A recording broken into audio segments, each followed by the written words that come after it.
អ្វីទៅជាឧស្សាហកម្ម 4.0 អ្វីទៅជាវិស័យទេសចរវីដេអូនេះសម្រាប់អ្នកសូមគោរពជំរាបសួរពួកយើងទាំង5ដួងគឺជាក្រុម Digital Youth for Local Tourism ដែលជាក្រុមទី2មកពីវិទ្យាល័យស្ដារសន្តិភាពនៃខេត្តបាត់ដំបងចូលរួមក្នុងកម្មវិធីការស្ម័គ្រចិត្តដើម្បីសហគមន៍ខ្ញុំឆ្នាំ 2025 បច្ចេកវិទ្យាឧស្សាហកម្ម 4.0 គឺជាការផ្លាស់ប្ដូរដ៏ធំនៅក្នុងវិស័យឧស្សាហកម្មដែលកំពុងបន្តនៃផលិតកម្មបែបប្រពៃណីនិងអនុវត្តឧស្សាហកម្មតាមរយៈការរួមបញ្ចូលនៃបច្ចេកវិទ្យាទំនើបយើងទាំងអស់គ្នាដឹងហើយថានៅក្នុងសតវត្សទី21នេះបច្ចេកវិទ្យាដ៏ទំនើបបានរីកចម្រើនយ៉ាងឆាប់រហ័សដែលជួយសម្រួលដល់ការរស់នៅរបស់មនុស្សយើងប្រចាំថ្ងៃក៏ដូចជាក្លាយជាផ្នែកមួយដ៏សំខាន់នៅក្នុងការរស់នៅប្រចាំថ្ងៃរបស់យើងផងដែរបច្ចេកវិទ្យាឧស្សាហកម្ម 4.0 បានផ្ដល់អត្ថប្រយោជន៍យ៉ាងសន្ធឹកសន្ធាប់ទៅលើគ្រប់វិស័យទាំងអស់នៅក្នុងប្រទេសកម្ពុជារួមទាំងវិស័យទេសចរណ៍ផងដែរវាបានផ្លាស់ប្ដូរវិស័យទេសចរណ៍ឲ្យកាន់តែរីកចម្រើនជាងមុននិងផ្ដល់ភាពងាយស្រួលជាងមុនរួមមានដូចជាទី1ផ្ដល់ភាពងាយស្រួលដល់ភ្ញៀវទេសចរក្នុងការធ្វើដំណើរទី2ធ្វើឲ្យពួកគាត់ទទួលបានព័ត៌មានលម្អិតព័ត៌មានច្បាស់លាស់និងទី3កាត់បន្ថយការចំណាយរបស់ពួកគាត់ផងដែរជាស្ដែងនៅក្នុងស្រុករតនមណ្ឌលមានរមណីយដ្ឋានទេសចរជាច្រើនរួមមានរមណីយដ្ឋានប្រវត្តិសាស្ត្ររមណីយដ្ឋានកែច្នៃរមណីយដ្ឋានធម្មជាតិនិងរមណីយដ្ឋានជាច្រើនទៀតដែលសុទ្ធសឹងតែជាតំបន់ដែលទាក់ទាញមានសម្រស់ស្រស់ត្រកាលខ្យល់បរិសុទ្ធដែលស័ក្តិសមជាទីកន្លែងសម្រាប់បងប្អូនប្រជាពលរដ្ឋខ្មែរគ្រប់រូបមកលំហែនិងសម្រាប់កម្សាន្តបើតែស្រុករតនមណ្ឌលមានរមណីយដ្ឋានច្រើនយ៉ាងណាក៏ដោយក៏ប៉ុន្តែភ្ញៀវទេសចរនៅមានកម្រិតនៅឡើយហេតុនេះហើយបានយើងបង្កើតគម្រោងមួយឈ្មោះថាទេសចរសប្បាយប្រើប្រាស់ AI នាំអ្នកទេសចរមកស្រុកក្នុងគម្រោងនេះផងដែរពួកយើងបង្កើតឡើងក្នុងគោលបំណងលើកស្ទួយការប្រើប្រាស់បច្ចេកវិទ្យាក្នុងការផ្សព្វផ្សាយតំបន់ទេសចរក្នុងស្រុកបង្កើននិងទាក់ទាញភ្ញៀវទេសចរនិងបង្កើតការងារដល់ប្រជាពលរដ្ឋនៅក្នុងតំបន់និងធ្វើឲ្យវិស័យមួយនេះមានការរីកចម្រើនតាមរយៈការបង្កើត app សម្រាប់ផ្សព្វផ្សាយតំបន់ទេសចរក្នុងស្រុករតនមណ្ឌលដោយប្រើប្រាស់បច្ចេកវិទ្យា AI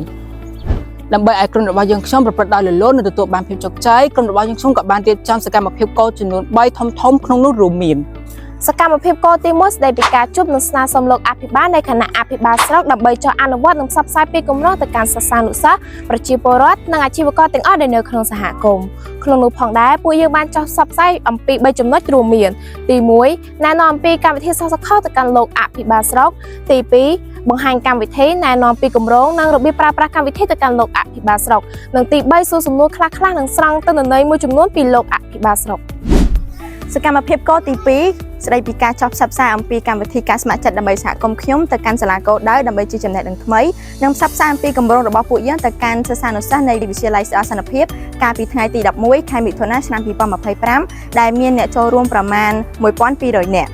កាលពីថ្ងៃទី7ខែសីហាឆ្នាំ2025ពួកយើងបានចុះទៅកាន់សាលាវិទ្យាល័យហ៊ុនសែនត្រែងនិងអនុវិទ្យាល័យភ្លើងមាសដើម្បីផ្សព្វផ្សាយអំពីគម្រោងរបស់ពួកយើងដែលមានអ្នកចូលរួមប្រមាណ250នាក់ជាង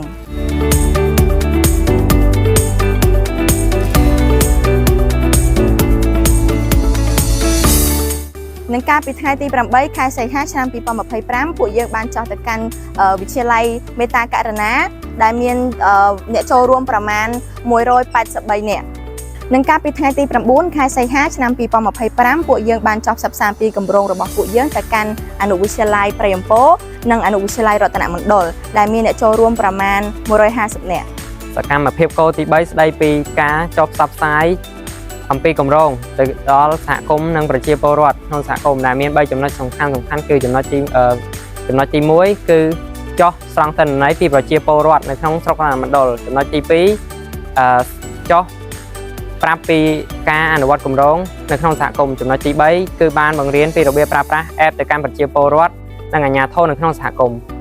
គម្រោងទេសចរសប្បាយប្រើប្រាស់ AI នាំអ្នកទេសចរមកស្រុកមានវិសាលភាពទូទាំងស្រុករតនមណ្ឌលដែលជាស្រុកមួយក្នុងចំណោមស្រុកទាំង14នៃខេត្តបាត់ដំបងក្នុងនោះមានចំនួន5ឃុំរួមមានឃុំស្ដៅឃុំបណ្ដាកហេបឃុំត្រែងឃុំភ្លើងមាសនិងឃុំរស្មីសង្ហាបន្ទាប់ពីអនុវត្តគម្រោងមួយនេះយើងរំពឹងទុកថាមានភ្ញៀវទេសចរជាតិនិងអន្តរជាតិមានការកើនឡើងប្រជាជនក៏ដូចជាភ្ញៀវទេសចរបានប្រើប្រាស់នៅកម្មវិធីទេសចរសប្បាយប្រើប្រាស់ AI នាំអ្នកទេសចរមកស្រុកក៏ដូចជាប្រជាជនមានការងារធ្វើមានប្រាក់ចំណូលទៅតាមជំនាញនិងចំណេះដឹងរបស់ពួកគាត់ហើយជាពិសេសជាងនេះទៅទៀតធ្វើឲ្យដំណើរការផ្សព្វផ្សាយតំបន់ទេសចរនៅក្នុងស្រុកមានការរីកចម្រើននិងទាន់សម័យ